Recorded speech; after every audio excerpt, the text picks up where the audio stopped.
has sort of said that, well, she's just not gonna fall in love. I mean, how hard can that be?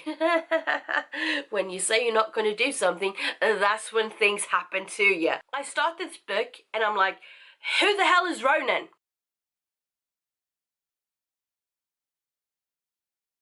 So, Raven, a boys, by Maggie Stiefvater. No, don't talk like that. Don't. No, just don't. So, The Raven Boys by Maggie Stiefvater. The first book of 4, I believe. We shall see, because I shall be reading them. And if I remember correctly, there are 4. Anyway, so first one. We have Blue. Blue has been told that the boy, I think it was like the boy, her true love, would die if she kissed him. So yeah, the boy she falls in love with will die when she kisses him, basically. I mean, it could have been a girlie. Who knows? Who knows? But apparently it's a he. Anyway, so, you know, going through life knowing that your true love will die when you kiss them, how are you ever going to be like, how? It's a bit like, Practical Magic, if you've seen the movie.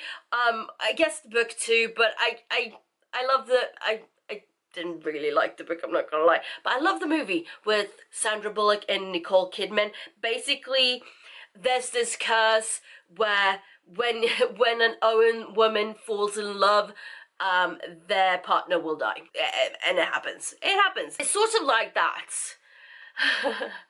I mean, in that movie,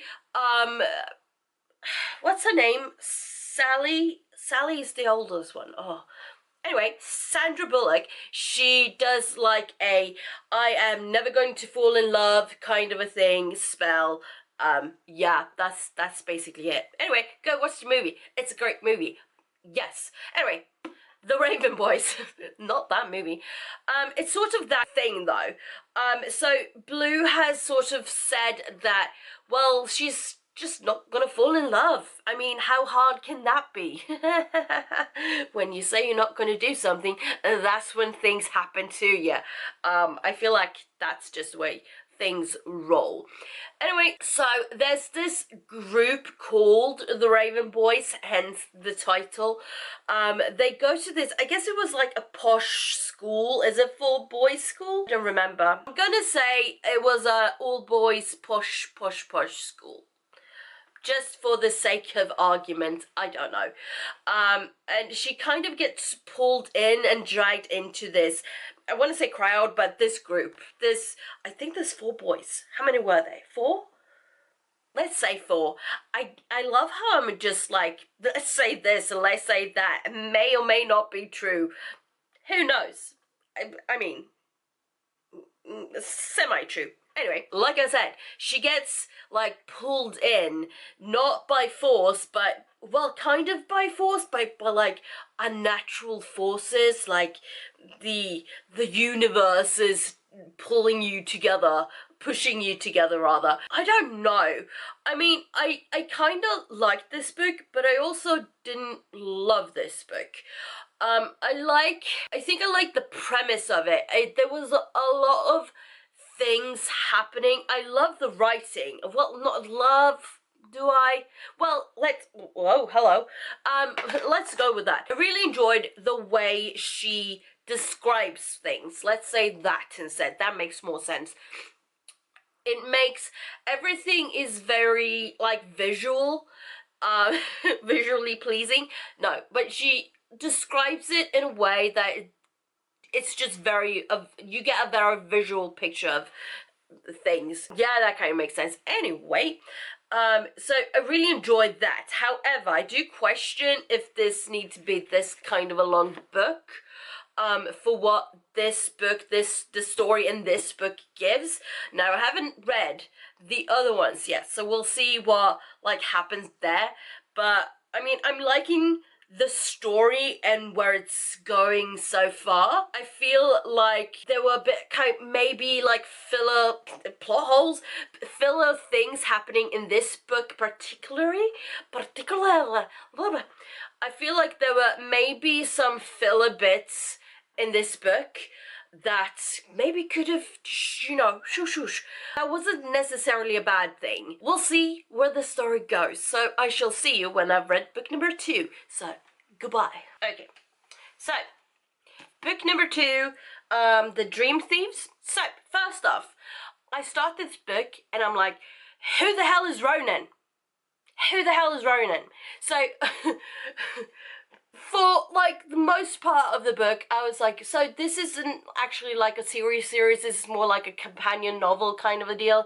And then I just had to put that thought away because it was just making me confused. So we do get a lot of, in the first one we follow Blue, like most of the time. We do get some bits and pieces here and there of other people, other characters. So in this one we mostly follow Ronan and like his journey throughout. We do see Blue a bit every now and again, but mostly it's Ronan's kind of a deal. So Ronan, he has this ability to make things from dreams come into like the real world, into life. Not into life. That's weirdly explained. Oh, he can basically take things from dreams and make them real. That's what I'm trying to say. Yeah, that's the basic gist of it. We do get a bit more of a, like, villain kind of deal. We have this, what was his name again? Mr. Grey or something? I think it was Mr. Grey because I kept thinking about Dreamcatcher by Stephen King. That villain kind of thing is called Mr. Grey as well. So there was that. Anyway, so in book 1, I felt we had more like a fantasy romance kind of a genre going on. Whereas in this one, I feel like we were diving into the crime genre. Had me a bit confused. Yes. But also, it's so freaking entertaining. I mean, Maggie Stiefvater apparently has this ability to just write and hook you in because it's so simple, but it's also so many things happening and you're like, I just need to know. And I'm also confused because that was me for most of the book. Saying that though, I was kind of feverish for most of the book, so I don't think that helped. But I still enjoyed it. I still very much enjoyed it. So I'm looking forward to book 3, which I believe is called like Blue Lily Lily Blue. So that has me thinking we're going back to like Blue's issue of her not being able to, kiss the love of her life or they will die. Which is also something that had me confused because in this book, I kind of thought they said that she would die. So what is it? Is it her or the love of her life or both? I don't know. Also, I had a fever. Yeah. Anyway, highly entertaining. Gonna go read book 3. I need to go collect book 3, but then I'm gonna read it. Yeah. So, Blue Lily, Lily Blue, the third in the Raven Boys cycle, I think. So we're back with Blue, aren't we? We're back with Blue. Anyway, so I feel like the plot progressed more. And we got to maybe learn a bit more about the characters and such, get to know them more rather.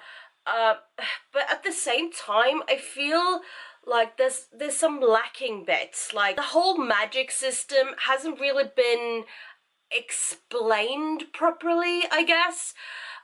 It's what I'm trying to get at. But I don't know. I do really like it. It's highly entertaining. I do feel that for a book series that starts with when Blue kisses the love of her life, they will die, there's very little kissing going on. Now, I know that there's a death presumably on ahead, but in the previous book, in book 2, there was some kissing. Yeah.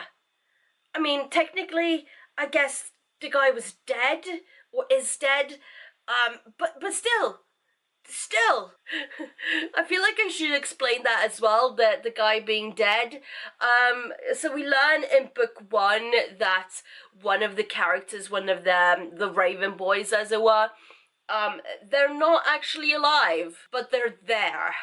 Yeah. Anyway, still very entertaining. I mean, the text just flows. You just kinda, you start it and then all of a sudden you finish the book. That's kind of how these seem to be going. But we'll see. I have one book left. Yes, I do have one book left, Tom. I have one book left, and we'll see where the conclusion lands with it all, as it were. You know the drill by now. See you in a bit. So, I finished the fourth and final book in the Raven Boy cycle. I almost said saga, the cycle. And this was The Raven King. And, well, I have thoughts, but I don't know how much to share without spoiling the book. So maybe I should just put this down and try to like summarize the series in a weird way, whatever way that comes out of my mouth as I'm speaking, because why would I plan what I'm gonna say when I can just waffle on? Anyway, so Raven King, Raven Boys cycle. I think it's called the cycle. Yes, the Raven cycle. Forget the boys part. Anyway, so the whole series, all 4 books, we start off with this character who's, well, there's kind of been a premonition about her that when she like has her true love's kiss, basically, that true love is gonna die, or she's gonna die. That was always kind of vague. But anyway, we have that. And then we have some boys looking for ley lines, because why not? Why not? But we have that's still in the paranormal kind of section. And then we have, what more did we have? We have someone who's dead, who's been dead pretty much the whole time. At least the whole time of the books, the series. Not the entire friendship. I don't know if it was the entire friendship between them, but anyway, we have someone who's dead but still walking around. We have someone who can dream things into reality. Short version. We have, what more did we have? No, that was kind of it. Okay, so that was the basic gist of it. So first we have this like romance, kind of friendship, kind of just finding each other, making friends sort of a plot deal. And then we kind of have crime, because why not have crime, genre-wise. And then we kind of go back into the paranormal thingamajig. And then eventually we also have time travel bits. At least a little talk of time travel. I don't know how much time travel was actually done, but there's talk of it. There's talk of it, and it made me wonder, what was this whole series supposed to be initially? Because I don't feel like that was planned that way. I feel like somewhere along the way, everything was changed. And that can be a good thing. That doesn't have to be a bad thing. It can be good. It can also be a bad thing. I'm not saying either or here. I mean, I did enjoy the series as a whole. There were like, it was kind of like having a fever dream of some sorts. You're just kind of entertained. I didn't feel like I got what I should have gotten from it. I mean, I got entertainment, so I'm not complaining on that, but I don't feel like I got the series for what it was supposed to be, if that makes sense. Somewhere along those lines. And it's sort of like we have this whole 4-book build-up, and then we have just a couple of pages finality, and that felt a bit like, oh, okay. I mean, I guess it was a good ending. I'm not saying any of that, but I feel like it was a bit like, oh, we're finished now. Okay then, I'll just go read another book or something. That was kind of the feeling I got. So I'm not sure. I'm not sure about the whole series. I liked it, but also how much did I like it? I don't know. But that was the end of that. So have you read this series? What do you think? Good or bad? Do tell, because I am up in the air. I am undecided. I liked it, but how much did I like it? Somewhere along those lines. Anyway, thank you so much for watching. I shall see you all next time. Until then, take care. Oh, bye-bye.